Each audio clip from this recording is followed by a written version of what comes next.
If you saw this on the SAT or GRE or ACT or any test, would you be able to solve it? Paul paints a room in 4 hours. Mary paints the same room in 2 hours. How many hours would it take them to paint the room together?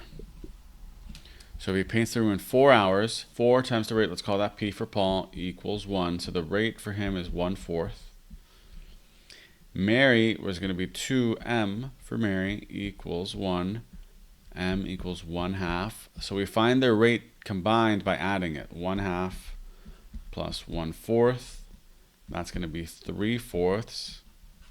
So we do 3/4 times the time equals 1. Time is going to equal 4/3. This question throws off so many students, but as you can tell, very straightforward. A little bit of fraction work and simple addition. You add the rates. You find the rates individually and then you add them together, and that is it. All right, so if you have questions on this, let me know. Fun question in my opinion. I'll do more like it that are a little harder, a little more confusing, but this is a great place to start.